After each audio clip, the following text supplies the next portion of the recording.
Cinta seharusnya indah, tapi malam ini aku justru terjebak dalam luka. Dua wanita, dua hati, dan keduanya aku cintai dengan sepenuh jiwa. Namun, aku tahu, aku tak bisa memiliki keduanya sekaligus. Pilihan ini akan menghancurkan salah satu, dan mungkin juga menghancurkan diriku sendiri. Aku harus memilih di antara dua wanita yang sangat kucintai. Selamat datang di Pelita. Setiap cerita di sini bukan hanya kisah, tapi cahaya kecil yang mungkin bisa menemani langkahmu. Kadang membuat haru, kadang mengajak kita merenung. Namun selalu ada makna yang bisa kita bawa pulang. Yuk, temenin terus perjalanan ini. Klik subscribe, biar kita bisa terus berbagi cahaya bersama-sama. Dan mari kita jadikan ruang ini lebih hangat. Ramaikan komentar dengan mengetik amin. Seakan kita sedang berdoa bersama, agar setiap kebaikan dalam cerita ini bisa sampai pada hati yang membutuhkan. Di sebuah rumah sederhana yang penuh kehangatan, tinggallah Bu Sari, seorang ibu yang sudah menua namun masih memancarkan kasih sayang tak terbatas kepada anak sematawayangnya, Andi. Sejak kecil, Andi dibesarkan dengan penuh pengorbanan oleh Bu Sari seorang diri. Ayahnya sudah lama tiada, sehingga kasih sayang sang ibu menjadi satu-satunya pegangan hidupnya. Namun, kebahagiaan itu mulai goyah sejak Andi menikah dengan Lestari. Pada awalnya, Bu Sari menyambut menantunya dengan penuh cinta, bahkan memperlakukan Lestari seperti anak sendiri. Tetapi siapa sangka, di balik wajah lembut dan tutur kata manis Lestari, tersimpan ambisi dan kelicikan. Lestari merasa keberadaan Bu Sari hanyalah penghalang. Ia tidak suka melihat Andi terlalu dekat dengan ibunya. Setiap kali Andi pulang kerja dan lebih dulu menanyakan kabar ibunya, hati Lestari terbakar cemburu. Ia ingin seluruh perhatian Andi hanya tertuju padanya. Suatu malam, saat Andi tengah sibuk di ruang tamu, Lestari mulai menjalankan rencananya. Ia mendekati Bu Sari di dapur dengan senyum palsu. Bu, saya rasa Andi sudah lelah sekali kalau harus bolak-balik mengurus ibu. Mungkin ada baiknya kalau ibu mulai belajar hidup sendiri. Nanti saya bisa bantu cari rumah kecil yang jauh dari sini, ucapnya dengan nada halus, namun matanya tajam menusuk. Bu Sari terdiam, hatinya tercekat. Ia tidak pernah menginginkan menjadi beban bagi anaknya. Namun ia juga tahu, Andi tak akan pernah tega meninggalkannya sendirian. Lestari melanjutkan, kali ini dengan bisikan seolah penuh perhatian. Saya hanya ingin rumah tangga kami tenang. Bu, kalau Andi terlalu sibuk memikirkan ibu, saya khawatir pernikahan kami terganggu. Kata-kata itu menusuk hati Bu Sari seperti belati. Ia mulai sadar, menantunya bukanlah wanita baik hati seperti yang selama ini ia kira. Ada niat licik yang berusaha memisahkan dirinya dari putra yang selama ini menjadi pelita hidupnya. Sementara itu, Andi yang tidak tahu apa-apa tetap sibuk di ruang tamu, percaya bahwa kedua wanita terpenting dalam hidupnya bisa hidup rukun. Ia tidak tahu bahwa benih perpecahan baru saja ditanam oleh istrinya sendiri. Malam itu suasana rumah terasa hening. Angin berhembus pelan, tapi dada Bu Sari sesak oleh ucapan menantunya. Ia menahan tangis di sudut dapur, takut kalau Andi mendengar. Baginya, anak itu adalah satu-satunya alasan ia bertahan hidup. Sementara itu, Lestari melangkah ke kamar dengan wajah penuh kepuasan. Ia sudah menanamkan racun pertama di hati mertuanya. Namun rencana liciknya belum selesai. Ia tahu, langkah selanjutnya adalah mengubah cara pandang Andi terhadap ibunya sendiri. Keesokan harinya, saat Andi pulang kerja, ia langsung menghampiri ibunya yang tengah menyapu halaman. Bu, capek nggak? Andi bawain roti kesukaan ibu, katanya sambil tersenyum hangat. Bu Sari hanya mengangguk dan memaksakan senyum, padahal hatinya perih teringat kata-kata Lestari semalam. Dari jendela kamar, Lestari mengintip. Dadanya bergemuruh oleh cemburu. Dengan wajah manis, ia keluar sambil membawa minuman untuk suaminya. Andi, aku harus bicara sebentar. Bisa ke kamar, ujarnya lembut. Di dalam kamar, nada suaranya berubah. Andi, aku merasa aku kurang diperhatikan. Setiap hari pulang kerja, kamu lebih dulu cari ibu. Aku juga istrimu. Andi, apa aku nggak penting di matamu? Andi terdiam, kaget dengan ucapan itu. Tari, jangan begitu. Kamu penting, sangat penting. Tapi ibu juga penting. Kamu tahu kan, aku cuma punya ibu sekarang. Lestari menunduk, berpura-pura menahan tangis. Air matanya jatuh, membuat Andi semakin bingung. Aku hanya takut, kalau perhatianmu lebih banyak ke ibu, rumah tangga kita jadi retak. Kamu kan nikah sama aku, bukan sama ibu. Kata-kata itu bagaikan racun yang perlahan masuk ke hati. Tapi Andi kembali mengingat betapa berat perjuangan ibunya demi masa depannya. Malam itu, saat Bu Sari mengetuk pintu kamar hendak memberikan buah yang baru ia potong, Andi semakin yakin ada yang tidak beres dengan Lestari. Ia merasakan betapa tulus kasih sayang ibunya, bahkan sampai ia sudah berkeluarga pun kasih sayang itu tak pernah putus. Pagi itu, suasana rumah tampak biasa saja. Bu Sari duduk termenung di kursi teras, menatap jauh ke jalanan sepi mengingat masa-masa indahnya bersama Andi di desa dulu. Tiba-tiba Lestari mendekat dengan langkah ringan, membawa secangkir teh panas. Senyum manis ia pasang kembali, meski hatinya dipenuhi kelicikan. Bu, semoga ibu sehat selalu ya. Tapi, saya dengar dari tetangga.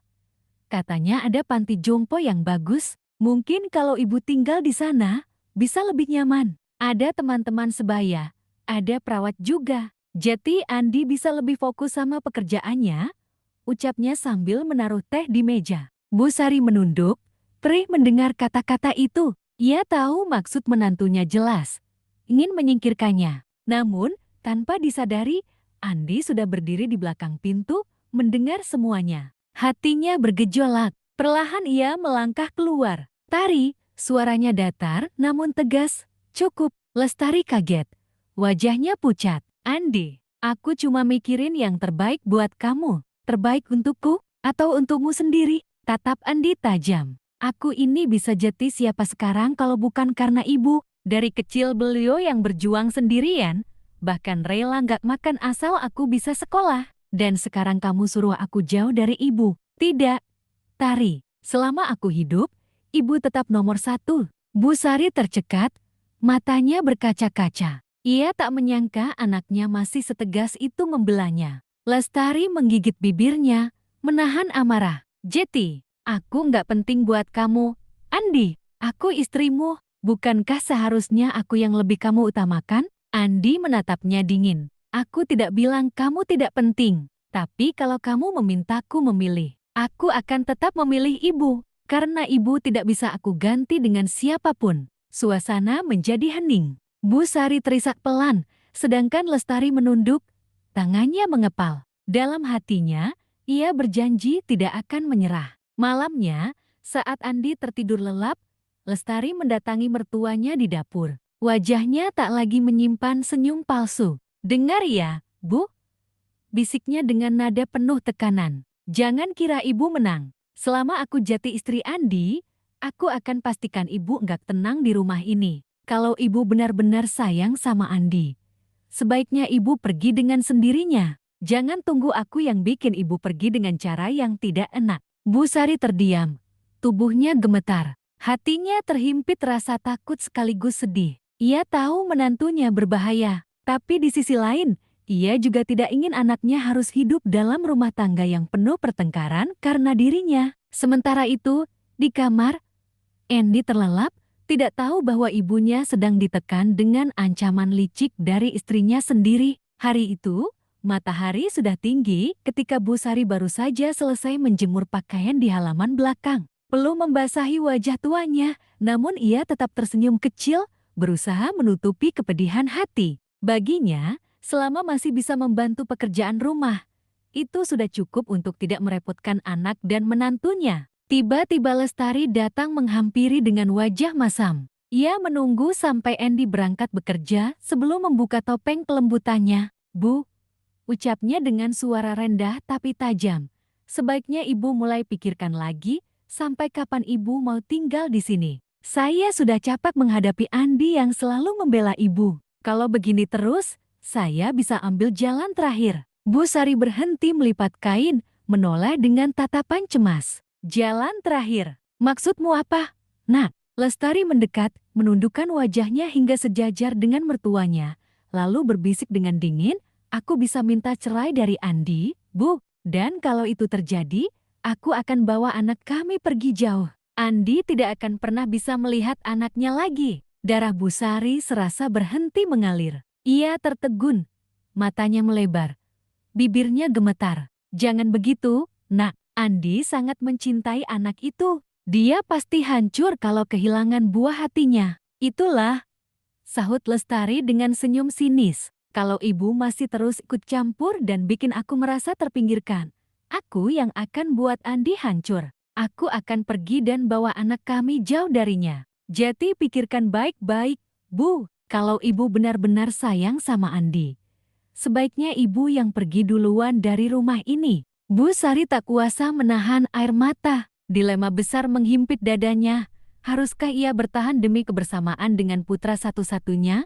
Ataukah ia rela pergi demi menjaga pernikahan anaknya agar tidak retak? Malamnya, ketika Andi pulang, ia mendapati ibunya termenung sendirian di ruang tamu, matanya bengkak seakan habis menangis. Ketika Andi sudah berangkat kerja, Bu Sari pamit kepada Lestari dengan suara lirih. Tari, tolong jaga Andi dan cucu baik-baik. Anggaplah aku tidak pernah ada di sini. Aku akan kembali ke kampung. Semoga dengan begitu, rumah tangga kalian lebih tenang. Untuk sesaat, Lestari terdiam. Dalam hatinya ada rasa puas, meski wajahnya ia buat datar. Keputusan itu ada di ibu. Kalau memang itu yang terbaik, saya tidak bisa melarang. Bu Sari menunduk, menahan perih di dada. Ia tahu menantunya berhasil menekan dirinya hingga terpaksa memilih pergi. Siang itu, dengan menahan isak, Bu Sari naik bus antar kota menuju kampung halamannya. Kursi tua itu menjadi saksi betapa hancurnya hati seorang ibu yang harus meninggalkan rumah anaknya sendiri. Sementara di kantor,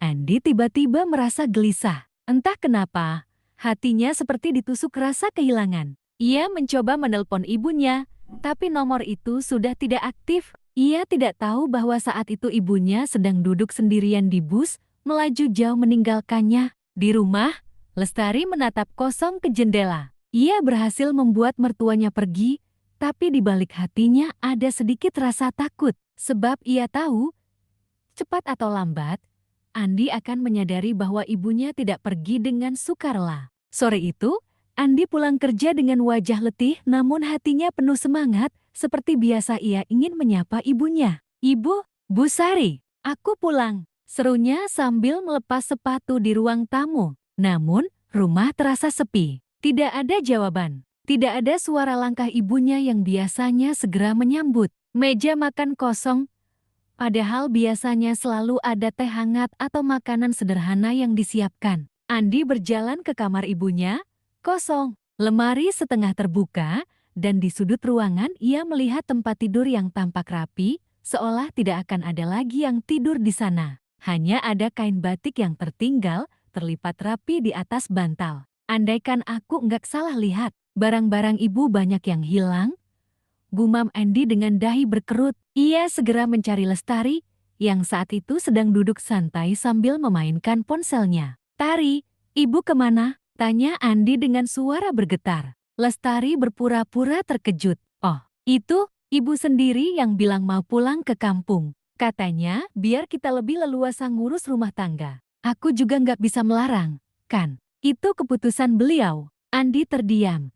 Hatinya seperti diiris. "Pergi tanpa pamit sama aku?" "Ya, mungkin ibu nggak mau ganggu kamu, Andi. Lagi pula, ibu sudah tua. Mungkin dia lebih tenang di kampung," jawab Lestari sambil berusaha tetap tenang, meski matanya menghindari tatapan suaminya. Andi duduk, kepalanya tertunduk. Ingatan tentang ibunya beberapa hari terakhir muncul kembali. Tatapannya yang murung, wajahnya yang bengkak seperti habis menangis, dan senyum dipaksakan yang tak pernah ia tanyakan lebih jauh. Hatinya dipenuhi penyesalan. "Tari," ucapnya pelan namun penuh penekanan, "aku tahu ibu nggak akan pergi tanpa bilang apa-apa padaku. Aku anaknya. Ada yang kamu sembunyikan, kan?" Lestari tersentak, namun segera menutupi dengan tawa kecil. "Andi, jangan berprasangka buruk. Aku mana mungkin berbuat macam-macam sama ibu." Tapi Andi tak puas. Malam itu, ia duduk di kamar ibunya, menggenggam kain batik yang tertinggal. Ia berbisik lirih, "Ibu, dimanapun ibu sekarang, tunggu aku. Aku pasti akan cari ibu. Aku nggak akan biarkan ibu sendirian." Sementara itu, jauh di bus terminal kampung, Bu Sari baru saja tiba, menenteng koper tuanya dengan langkah pelan. Hatinya perih, tapi ia berusaha tabah. Yang ia tidak tahu, di rumah anaknya, kebenaran mulai pelan-pelan terkuak. Keesokan paginya, Andi berangkat lebih awal dari biasanya. Tapi kali ini bukan menuju kantor. Ia memutuskan mencari keberadaan ibunya. Malam sebelumnya, ia sempat menelpon beberapa tetangga lama di kampung, menanyakan apakah ada yang melihat Bu Sari pulang. Dan benar, ada yang bilang melihat seorang perempuan tua turun dari bus dengan koper kecil. Kalau benar ibu pulang kampung, aku harus segera menyusul. Tekad Andi dalam hati. Di rumah, Lestari mulai curiga ketika melihat suaminya sudah bersiap dengan wajah serius. Kamu mau kemana, Andi? Kok bukan ke kantor? Tanyanya setengah gugup. Andi menatapnya tajam. Aku mau cari ibu. Kalau benar dia pulang kampung, aku harus pastikan keadaannya baik-baik saja. Dan aku juga mau tahu alasan kenapa ibu pergi tanpa bicara sama aku. Lestari mencoba menahan. Andi, percuma. Ibu memang maunya begitu. Kamu jangan buang waktu. Namun Andi tidak menggubris. Kalau aku anaknya, aku tidak akan pernah anggap waktuku terbuang untuk cari ibu. Dengan langkah mantap, ia keluar rumah, meninggalkan Lestari yang wajahnya mulai pucat. Dalam hati, Lestari bergumam, celaka. Kalau Andi sampai tahu aku yang menekan Bu Sari, semuanya bisa hancur. Perjalanan panjang ditempuh Andi menuju kampung halaman ibunya. Jalanan berliku dan sawah-sawah menghijau di sisi kanan kiri membuat hatinya makin getir. Ia teringat masa kecilnya, saat ibunya sering menggendongnya melewati jalan yang sama menuju sekolah. Sesampainya di kampung, Andi mulai melihat rumah kecil peninggalan orang tuanya dulu yang penuh kenangan dan perjuangan berat ibunya untuk membesarkan dan membiayai pendidikannya. Dari luar, terlihat samar sosok ibunya sedang menyapu halaman dengan tubuh ringkih. Ibu, suara Andi tercekat begitu melihatnya. Bu Sari menoleh, kaget, tangannya gemetar, sapu jatuh dari genggaman. Andi, nah, kenapa kamu di sini? Andi berlari memeluk ibunya erat-erat. Air matanya jatuh tanpa bisa ditahan. Kenapa ibu pergi tanpa bilang apa-apa? Aku anak ibu, Bu. Apa ibu kira aku tega membiarkan ibu sendirian? Bu Sari menangis di pelukan anaknya. Nah, ibu hanya ingin yang terbaik buatmu. Ibu takut jati sumber pertengkaran. Ibu takut rumah tanggamu hancur hanya karena kehadiran ibu. Andi melepaskan pelukan, menatap wajah ibunya yang penuh keriput. Bu, tidak ada yang lebih penting dariku selain ibu. Kalau rumah tanggaku hancur hanya karena aku memilih ibu, berarti itu bukan rumah tangga yang sehat. Aku nggak akan biarkan ibu disakiti atau disingkirkan lagi. Di balik rasa haru itu, tekad Andi semakin bulat. Ia sudah yakin Lestari berperan besar dalam kepergian ibunya. Dan kali ini, ia tidak akan tinggal diam. Di rumah tua peninggalan ayahnya, Andi berusaha sekuat tenaga membujuk ibunya untuk ikut kembali ke kota. Namun Bu Sari tetap menggelang pelan, air matanya tak berhenti menetes. Tidak, nak, ibu sudah tua. Biarlah ibu habiskan sisa hidup di sini.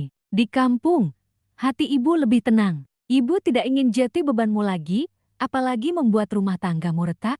Ucapnya dengan suara lirih. Tangisan mereka pecah. Hanya suara jangkrik menemani sore itu. Andi menunduk, lalu mengeluarkan sebuah amplop tebal dari tasnya. Ia meletakkannya di atas meja kayu yang sudah usang. Ini, Bu, uang hasil kerjaku beberapa bulan terakhir. Tolong gunakan untuk kebutuhan ibu. Jangan ditolak. Aku mau pastikan ibu nggak kesusahan di sini. Kalau ada apa-apa, ibu langsung hubungi aku. Bu Sari terisak, menatap anaknya dengan mata berkaca-kaca. Nah, ibu tidak butuh uangmu. Yang ibu butuhkan hanya kehadiranmu. Andi mengecup tangan keriput itu dengan penuh hormat. Aku janji, Bu, meski aku harus kembali ke kota karena pekerjaan, aku akan sering pulang. Aku nggak akan biarkan ibu merasa sendiri. Malam itu, mereka makan bersama seadanya. Sayur bening dan tempe goreng, namun terasa lebih berharga daripada makanan mewah di kota. Andi menikmati setiap detik, seolah ingin mengukir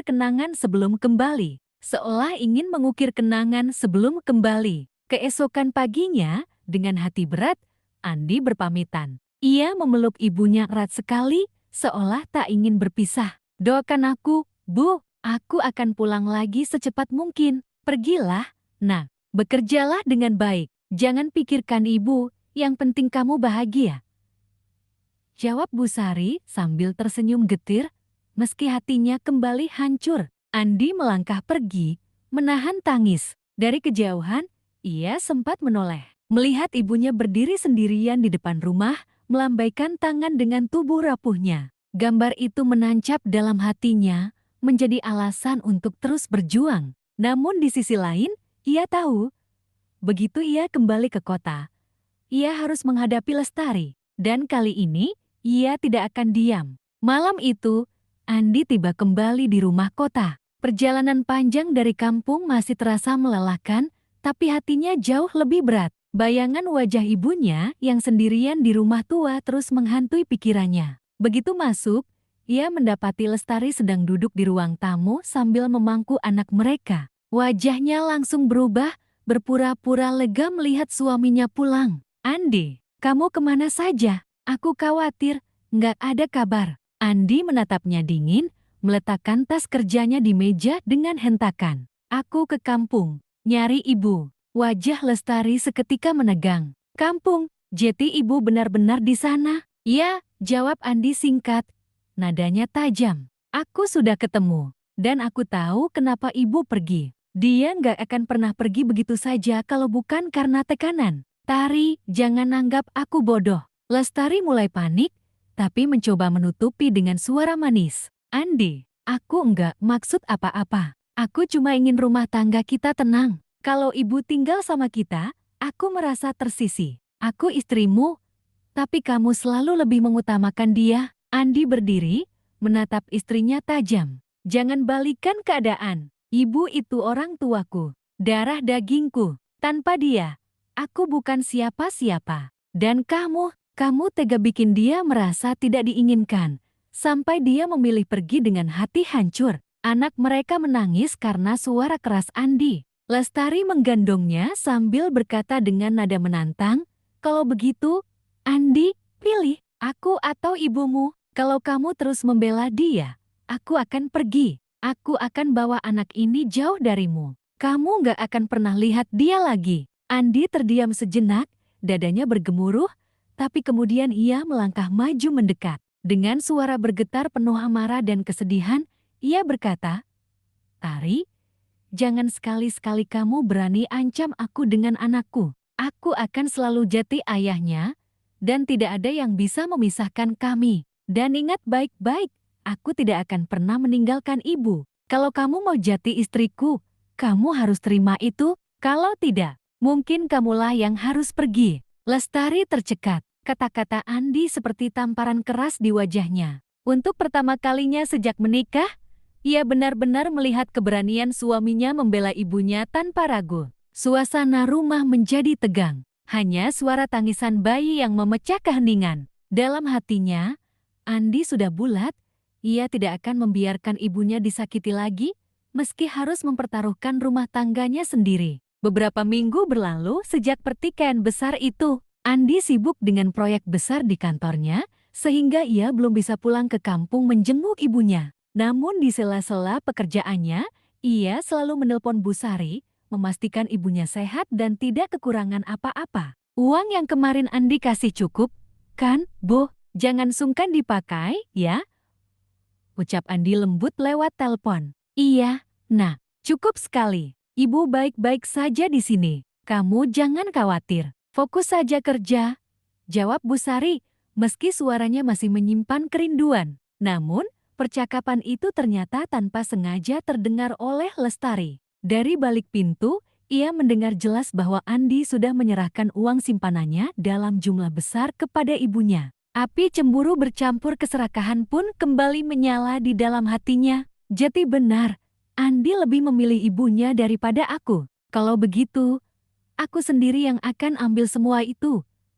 Batinnya penuh amarah. Beberapa hari kemudian, tanpa sepengetahuan Andi, Lestari nekat pergi ke kampung. Dengan wajah pura-pura manis, ia mendatangi rumah kecil Bu Sari. Assalamualaikum, Bu, ucapnya dengan senyum yang dipaksakan. Bu Sari kaget bukan main. Tari, kamu, kenapa datang ke sini? Lestari langsung masuk tanpa dipersilakan, lalu menutup pintu dengan cepat. Nada suaranya berubah dingin. Bu, saya tahu Andi sudah kasih uang banyak ke ibu. Uang itu bukan hak ibu. Serahkan semuanya sekarang juga. Bu Sari tertegun, wajahnya pucat. Tari, itu uang yang Andi titipkan untuk ibu, bukan? Diam, Bu, bentak Lestari. Kalau ibu sayang sama Andi, serahkan uang itu. Kalau tidak, saya akan pastikan rumah tangga kami hancur. Saya akan ajak Andi cerai dan bawa cucu ibu jauh darinya. Apa ibu sanggup lihat anak ibu hancur? Air mata Bu Sari langsung menetes. Dengan tangan gemetar, ia mengambil amplop berisi uang pemberian Andi yang ia simpan rapi di lemari tua. Ia menyerahkannya, meski hatinya perih. Ini, nah, ambillah. Asal jangan sakiti Andi. Suaranya parau, penuh kepasrahan. Lestari meraih amplop itu, lalu menatap tajam mertuanya. Mulai sekarang, kalau Andi masih kasih uang ke ibu, jangan simpan sendiri. Kirim ke rekening saya. Kalau tidak, jangan salahkan saya kalau Andi kehilangan keluarganya. Ingat baik-baik, Bu, saya yang pegang kendali sekarang. Dengan langkah angkuh, Lestari pergi meninggalkan rumah itu. Bu Sari terduduk di lantai, menangis pilu sambil memeluk dada. Hatinya semakin tersayat, bukan karena kehilangan uang, melainkan karena harus menyembunyikan kenyataan pahit ini dari anaknya sendiri. Di kota, Andi yang tengah sibuk mengurus proyek besar tidak tahu apa-apa. Ia masih percaya ibunya hidup cukup dengan uang yang sudah ia titipkan. Ia tidak tahu, uang itu sudah dirampas paksa oleh istrinya sendiri. Sejak uang pemberian Andi dirampas paksa oleh Lestari, hidup Bu Sari berubah semakin sulit. Meski hatinya hancur, ia tak berani menceritakan semuanya kepada anaknya. Setiap kali Andi menelpon, ia selalu berusaha terdengar tegar. Andi, ibu baik-baik saja. Uang yang kamu kirim cukup, nak. Jangan khawatir, kamu fokus kerja saja ya. Katanya dengan suara bergetar, berusaha terdengar ceria. Padahal, kenyataannya, setiap kali Andi mengirim uang, Bu Sari dengan hati pilu langsung pergi ke warung transfer kecil di desa untuk mengirimkan kembali ke rekening Lestari. Takut ancaman menantunya jati nyata. Kalau kamu simpan sepeser pun, ingat Bu, aku akan bawa cucu pergi jauh. Andi nggak akan pernah lihat anaknya lagi. Ancaman itu terus terngiang di kepalanya, membuatnya pasrah. Karena tidak punya uang lagi, Bu Sari mulai bekerja serabutan demi menyambung hidup. Tubuh tuanya yang rapuh dipaksa untuk kuat. Pagi hari ia membantu tetangga menyiangi rumput di sawah dengan upah seadanya. Siang hari ia kadang mengumpulkan kayu bakar di pinggir hutan, lalu menjualnya dengan harga murah. Malamnya, ia masih sempat membuat kue basah untuk dititipkan di warung sekitar. Keringat bercucuran, punggungnya semakin bungkuk, tapi yang paling menyakitkan adalah hatinya, karena ia harus berbohong pada anaknya sendiri. Seringkali, setelah selesai bekerja, Bu Sari terduduk lemas di depan kayu rumah tuanya. Nafasnya terengah-engah, tubuhnya terasa makin lemah. Tapi setiap kali Andi menelpon, ia selalu memaksakan suara ceria. Bu, kedengarannya ibu capek. Ibu sehat kan? Tanya Andi suatu malam lewat telepon. Ibu sehat. Nah, jangan khawatir. Ibu malah tambah kuat karena selalu ingat sama kamu dan cucu. Jawab Bu Sari sambil menahan batuk keras, menutup mulutnya agar tidak terdengar. Setelah telepon ditutup, Bu Sari menangis sendirian. Ia merasa tubuhnya semakin tidak kuat, tapi ia lebih takut jika harus membuat anaknya gelisah. Di kota, Andi mulai curiga. Setiap kali berbicara, suara ibunya terdengar makin lemah, dan ia sering beralasan sedang sibuk atau baru saja beristirahat. Ada yang gak beres. Kenapa ibu terdengar seperti menyembunyikan sesuatu? Batinnya resah. Sementara itu, Lestari di rumah justru semakin angkuh. Ia merasa semua berjalan sesuai rencana. Uang tetap mengalir ke tangannya.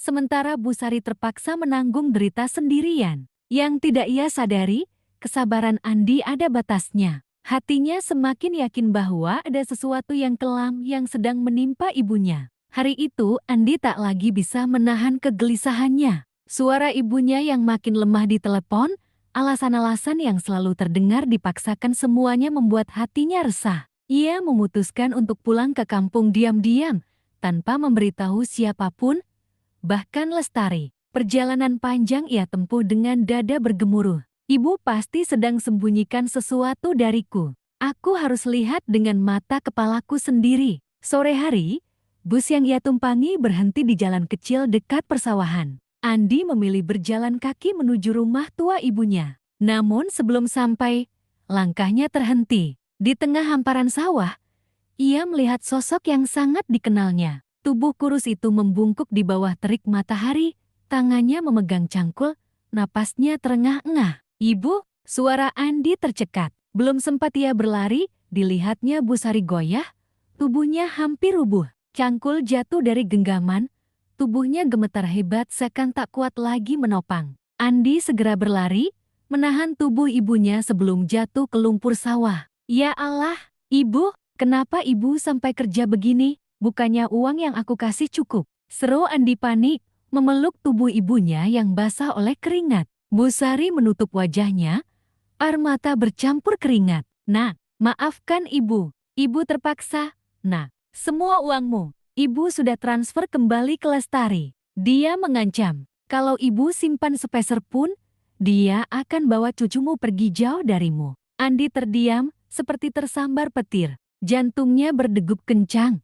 Matanya panas menahan amarah. "Astagfirullah, Jeti, selama ini, Ibu yang kerja keras begini demi menyenangkan hatinya. Sementara aku percaya Ibu hidup tenang dengan uangku." Busari menangis terseduh di dada anaknya. "Ibu enggak sanggup kalau kamu kehilangan anakmu. Nah, lebih baik Ibu yang menderita daripada kamu yang hancur." Andi menggenggam tangan ibunya erat. Air matanya jatuh tanpa bisa ditahan. "Tidak, Bu. Ibu yang paling berharga bagiku. Tidak ada siapapun yang bisa memaksaku memilih. Mulai sekarang, aku yang akan melindungi Ibu. Aku janji, Bu, tidak akan biarkan Ibu menderita lagi." Di tengah sawah yang sunyi, seorang anak lelaki berlutut memeluk ibunya yang hampir pingsan karena kerja keras. Langit sore berwarna jingga, seolah ikut menangisi kesetiaan seorang ibu dan penyesalan seorang anak. Namun di balik air mata itu, Andi sudah mengambil keputusan besar. Kali ini, Lestari harus menghadapi akibat dari semua kelicikannya. Dengan hati hancur, Andi menggendong ibunya keluar dari sawah. Tubuh Busari yang ringan terasa sangat rapuh, seakan tiap tulang dan ototnya berteriak menahan sakit. Napasnya tersengal-sengal, wajahnya pucat pasi. "Ibu harus dibawa ke dokter sekarang juga," ucap Andi dengan suara bergetar, meski tegas. "Ibu tidak apa-apa, Nak, jangan repot-repot."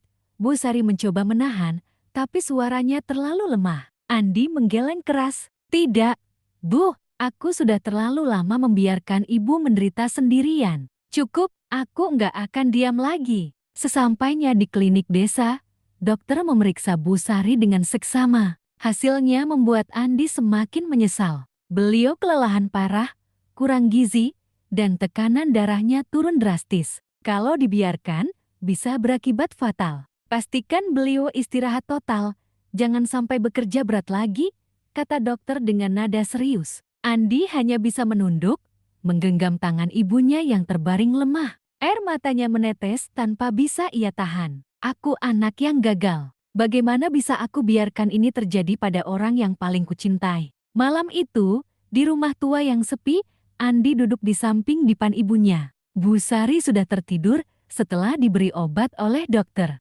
Lampu temara menemani suasana yang penuh sesak. Andi menatap wajah ibunya, keriput yang semakin dalam, tubuh yang makin kurus. Dalam diam ia berjanji pada dirinya sendiri. "Mulai besok, aku akan hadapi Lestari. Tidak peduli apa yang dia katakan, tidak peduli ancaman apa yang dia buat. Aku tidak akan biarkan Ibu diinjak-injak lagi." Ponselnya bergetar. Sebuah pesan masuk dari Lestari. "Lestari, kamu belum pulang juga? Jangan lupa, bulan ini kirim uang lagi. Kalau telat, kamu tahu sendiri akibatnya." Andi menggertakkan giginya, darahnya mendidih. Ia menatap layar ponsel itu dengan tatapan penuh amarah. "Besok, kau akan menerima balasannya. Tari, kau pikir aku akan terus diam? Tidak, kau sudah melukai orang yang paling aku cintai di dunia ini." Di malam itu, Tekad Andi bulat. Ia tidak hanya akan membela ibunya, tapi juga membuka semua kebusukan Lestari yang selama ini tersembunyi. Keesokan paginya, Andi duduk di teras rumah tua ibunya. Angin desa yang sejuk tidak mampu meredakan amarah yang masih membara di dadanya. Ia menatap sawah yang terbentang, tapi pikirannya sibuk memikirkan langkah apa yang harus ia ambil. Di dalam kamar, Bu Sari masih terbaring lemah. Sesekali batu kecil terdengar, membuat hati Andi semakin perih. Sampai kapan ibu harus menderita karena kelicikan Lestari? Tidak, semua ini harus berakhir. Andi pun mengambil ponselnya, menuliskan beberapa catatan. Ia mengingat kembali setiap kejadian. Uang yang tak pernah tersisa di tangan ibunya. Ancaman Lestari yang membuat ibunya hidup penuh ketakutan, hingga kebohongan yang ia dengar selama ini. Sore harinya, Andi pergi ke warung tempat ibunya biasa melakukan transfer uang. Ia sengaja bertanya kepada pemilik warung, "Bu, apakah benar ibu saya sering mengirim uang ke rekening seseorang di kota?" Pemilik warung, seorang perempuan parubaya, mengangguk ragu. "Iya, Mas Andi, Bu Sari sering kirim uang," katanya untuk keluarga. "Saya sering tanya kenapa, padahal saya tahu beliau hidup pas-pasan. Tapi Bu Sari cuma bilang, ini demi anak dan cucu saya." Mendengar itu, dada Andi sesak. Tapi di saat yang sama, ia merasa menemukan bukti awal. Ia pun meminta salinan bukti transfer yang tersisa di warung. Dengan hati-hati, ia simpan semuanya. Malam harinya, Andi berbicara kepada ibunya yang mulai membaik. "Bu, aku mohon, mulai sekarang jangan sembunyikan apapun dariku. Aku anakmu.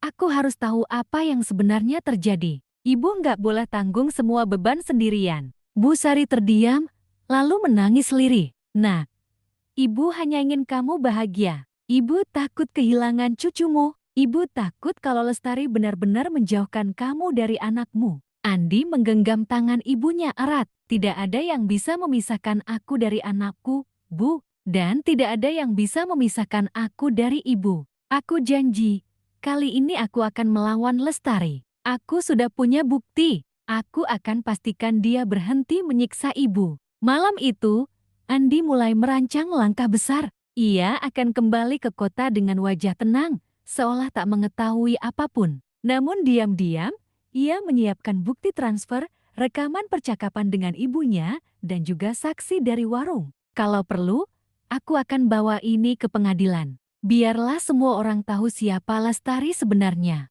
Kalau dia berani mengancam lagi, aku sudah siap." Sementara itu, di kota, Lestari sama sekali tidak curiga. Ia masih mengira semua berjalan sesuai rencananya. Ia bahkan berencana menekan Andi lebih keras agar menuruti semua permintaannya. Yang tidak ia tahu, badai besar sedang menunggunya. Dan kali ini, Andi sudah siap menghadapi apapun. Andi kembali ke kota 2 hari kemudian. Ia meninggalkan ibunya dengan hati berat, tapi sudah menitipkan perawatan dan kebutuhan Bu Sari pada tetangga dekat yang bisa dipercaya. Uang secukupnya ia titipkan langsung, tanpa melalui tangan ibunya lagi, agar tidak bisa dijamah oleh siapapun. Perjalanan pulang itu terasa panjang. Sepanjang jalan, Andi terus mengulang kalimat yang ia ucapkan pada dirinya sendiri. "Kali ini aku tidak boleh goyah. Demi ibu, demi anakku juga. Lestari harus menerima akibat dari perbuatannya." Sesampainya di rumah,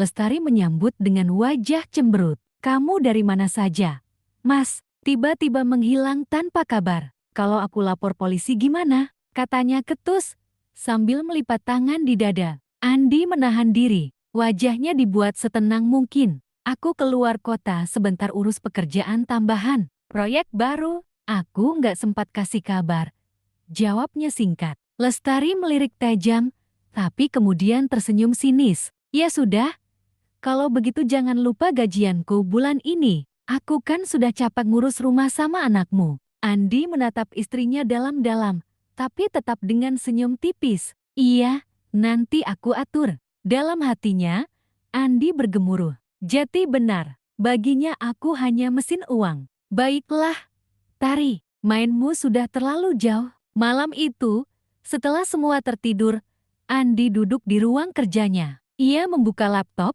menyusun semua bukti, salinan transfer uang, rekaman pengakuan Busari, dan juga pernyataan dari pemilik warung. Semuanya ia simpan rapi dalam sebuah folder yang ia beri nama kebenaran. Setiap bukti ia tatap dengan mata berkaca-kaca. Bukan hanya rasa sakit, tapi juga kekuatan baru. Ia tahu langkah selanjutnya, membuat Lestari menunjukkan wajah aslinya di depan orang lain. Keesokan harinya, Andi sengaja memancing pembicaraan. Saat sarapan, ia berkata dengan nada biasa, "Tari, aku rencananya mau kasih uang bulanan langsung ke ibu mulai bulan depan, biar lebih gampang." Seketika wajah Lestari berubah. Tangannya yang memegang sendok berhenti. "Apa? Jangan macam-macam, Mas. Bukankah sudah jelas kalau ada uang harus lewat aku?" Andi menatap istrinya dengan wajah datar. "Kenapa harus begitu? Ibu kan juga butuh. Aku bisa kasih langsung." Wajah Lestari merah padam. "Kalau kamu berani kasih langsung ke dia, aku yang akan pergi dari rumah ini. Dan jangan harap aku bawa anakmu ketemu kamu lagi." Andi hanya tersenyum tipis. Padahal di balik bajunya ada perekam suara kecil yang sudah ia nyalakan sejak pagi. Semua kata-kata Lestari kini terekam dengan jelas. "Satu bukti lagi. Sebentar lagi topengmu akan jatuh, Tari." Hari itu, suasana rumah besar keluarga Lestari dipenuhi anggota keluarga besarnya. Ayah dan ibunya, juga beberapa kerabat dekat, duduk di ruang tamu. Lestari sudah lebih dulu hadir, duduk dengan wajah penuh percaya diri. Ia mengira Andi yang memintanya datang untuk membicarakan hal sepele. Namun, begitu Andi masuk, suasana berubah tegang. Ia membawa sebuah map tebal dan sebuah laptop. Wajahnya dingin, matanya lurus menatap istrinya. "Ada hal yang harus kita bicarakan di depan semua orang?"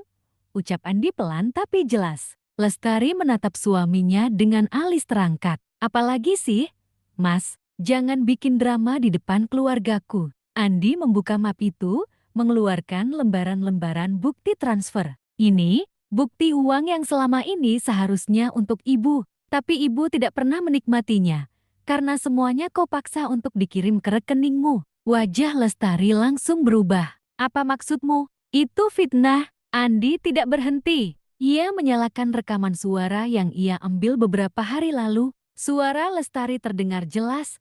"Kalau kamu berani kasih langsung ke dia, aku yang akan pergi dari rumah ini. Dan jangan harap aku bawa anakmu ketemu kamu lagi." Ruang tamu mendadak sunyi. Semua mata kini tertuju pada Lestari. Ayahnya, yang biasanya selalu membelanya, kini menatap tajam penuh kekecewaan. "Andai ini belum cukup," lanjut Andi, "aku juga punya rekaman pengakuan ibu yang menyatakan bagaimana ia dipaksa terus-menerus mengirimkan uang. Dan ada saksi pemilik warung tempat ibu sering transfer. Semua sudah lengkap." Lestari mulai panik. Ia berdiri tergesa-gesa, mencoba membela diri. "Itu semua tidak benar. Dia hanya mengada-ada karena benci sama aku." Namun, Andi menatapnya dengan dingin. "Semua sudah jelas, Tari. Kau bukan hanya mempermainkan aku, tapi juga menindas ibuku. Dan sekarang, semuanya akan diselesaikan lewat jalur hukum." Beberapa hari kemudian, kasus ini benar-benar dibawa ke pengadilan. Andi dengan mantap membawa semua bukti yang ia kumpulkan. Lestari, yang dulu begitu angkuh, kini berdiri di kursi terdakwa dengan wajah pucat. Di ruang sidang, hakim membacakan berkas dakwaan, pemerasan, ancaman, dan penelantaran mertua. Suasana semakin mencekam. Andi duduk di kursi pengunjung, menggenggam tangan Busari yang kini sudah terlihat lebih kuat. Meski hatinya pedih melihat pernikahannya hancur, Andi merasa lega karena akhirnya kebenaran terungkap. Lestari hanya bisa menunduk. Semua kebusukan yang ia sembunyikan selama ini terbongkar di depan umum. Tidak ada lagi yang bisa ia sangkal. Ini menjadi awal dari persidangan panjang, di mana kebenaran akhirnya mendapat tempat, dan keadilan perlahan menyingkap semua kedok. Ruang sidang dipenuhi suasana mencekam. Kursi pengunjung penuh oleh keluarga, kerabat, dan beberapa warga kampung yang sengaja datang mendengar kabar kasus ini. Lestari duduk di kursi terdakwa dengan wajah pucat pasi. Tangannya gemetar, matanya merah karena terlalu banyak menangis. Tapi semua itu tidak lagi menyentuh hati siapapun. Di sisi lain, Andi duduk tegak bersama Busari. Meski hatinya remuk, kali ini ia mantap. Ini bukan sekadar soal aku dan Lestari. Ini soal martabat ibu. Kebenaran harus menang. Hakim mengetuk palu, sidang dimulai. Jaksa maju, memaparkan bukti-bukti, slip transfer, rekaman suara ancaman Lestari, dan kesaksian pemilik warung tempat Bu Sari kerap mengirim uang. Semua sudah lengkap, tak terbantahkan. Ketika giliran pembela Lestari bicara, alasan yang dikeluarkan hanya berputar di seputar emosi. Klien kami hanya merasa tertekan sebagai istri. Ia takut diabaikan suami, takut kehilangan posisi dalam rumah tangga. Namun hakim menatap tajam. Rasa takut tidak bisa dijadikan alasan untuk menelantarkan dan mengancam orang lain, apalagi mertua yang seharusnya dihormati. Lestari akhirnya diminta berdiri. Dengan suara bergetar, ia mencoba membela diri. Aku hanya ingin diperhatikan. Aku cemburu, merasa Mas Andi lebih peduli pada ibunya daripada aku. Aku tidak pernah benar-benar ingin menyakiti Bu Sari. Namun, tangisnya terdengar hampa. Semua orang tahu, penderitaan Bu Sari terlalu nyata untuk hanya dianggap sebagai kecemburuan. Andi menunduk, menutup mata sejenak. Air matanya jatuh, bukan karena iba, tapi karena getir. Getir menyadari bahwa perempuan yang dulu ia cintai ternyata sanggup menyiksa orang yang paling ia hormati. Akhirnya, hakim membacakan putusan. Suara palu sidang menggema keras setelah menimbang bukti-bukti, mendengar saksi, dan mempertimbangkan dampak psikologis serta penderitaan korban, maka pengadilan menjatuhkan hukuman kepada terdakwa, Lestari, berupa penjara selama 2 tahun dengan masa percobaan, serta kewajiban membayar ganti rugi untuk pemulihan Bu Sari. Hak asuh anak sementara diberikan kepada ayah, Andi, dengan pengawasan pihak berwenang. Ruang sidang mendadak hening. Beberapa orang menghela napas lega, beberapa lain terkejut. Lestari jatuh terduduk, menangis meraung. Ia memohon-mohon pada Andi dengan suara parau, "Mas, maafkan aku. Jangan ambil anakku. Aku hanya salah jalan." Andi menatapnya, lama. Air mata masih mengalir, tapi suaranya tegas. "Aku sudah terlalu sering memaafkanmu, Tari. Tapi kali ini, aku memilih melindungi ibu dan anakku. Cukup sampai di sini." Bu Sari menggenggam tangan Andi dengan erat. Wajahnya penuh air mata, tapi juga ada kelegaan. "Nak, terima kasih. Akhirnya kebenaran berpihak pada kita." Andi menunduk, mencium tangan ibunya. "Tidak ada yang lebih berharga dari ibu. Aku janji, mulai sekarang ibu tidak akan pernah menderita lagi." Sidang berakhir dengan ketukan palu terakhir. Dan itulah puncak segalanya. Topeng Lestari runtuh, penderitaan Bu Sari terungkap, dan Andi akhirnya berdiri tegak sebagai anak yang setia pada ibunya. Meski jalan ke depan masih panjang, kali ini mereka melangkah dengan hati yang lebih ringan, karena beban terbesar sudah dilepaskan di balik pintu pengadilan. Setelah semua badai berlalu, Andi mengambil keputusan besar. Ia tidak ingin lagi ibunya hidup sendiri di kampung. Dengan penuh cinta, ia menjemput Bu Sari untuk kembali bersamanya ke kota. Hari itu, sebuah mobil sederhana berhenti di depan rumah tua di kampung. Andi turun dengan senyum hangat, anaknya berlari kecil menghampiri neneknya. "Bu," ujar Andi sambil memeluk ibunya erat, "mulai hari ini ibu ikut tinggal dengan kami di kota. Tidak ada lagi yang bisa memisahkan kita. Aku ingin ibu bahagia di sisiku, bersama cucu ibu." Bu Sari terharu, matanya berkaca-kaca. "Nak, apa ibu tidak merepotkanmu?" Andi menggeleng tegas. "Ibu adalah rumahku. Tanpa ibu, aku tidak punya arti. Sekarang biar aku yang menjaga dan merawat ibu." Beberapa minggu kemudian, suasana rumah Andi di kota berubah. Tidak lagi dingin dan tegang seperti dulu, tapi hangat oleh kehadiran Bu Sari. Di pagi hari, aroma masakan sederhana buatan Bu Sari memenuhi ruang makan. Si kecil tertawa gembira saat neneknya bercerita atau menyuapinya. Andi yang pulang kerja selalu disambut dengan senyuman tulus,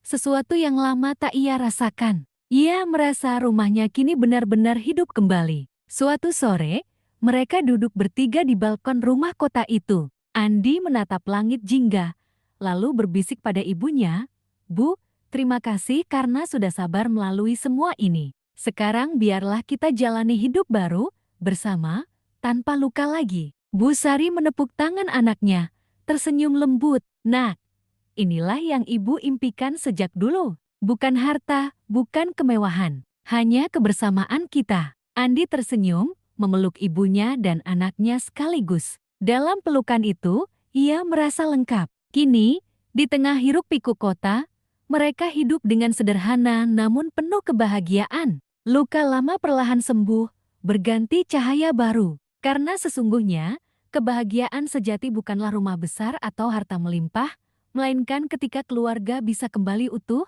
saling menjaga, dan saling mencintai. Terima kasih sudah mendengarkan cerita dari Pelita. Semoga kisah ini bisa jadi cahaya kecil di hari kamu. Jangan lupa like, share, dan subscribe supaya kamu nggak ketinggalan cerita berikutnya. Sampai jumpa di kisah selanjutnya. Tetaplah bersama Pelita, karena setiap cerita butuh cahaya.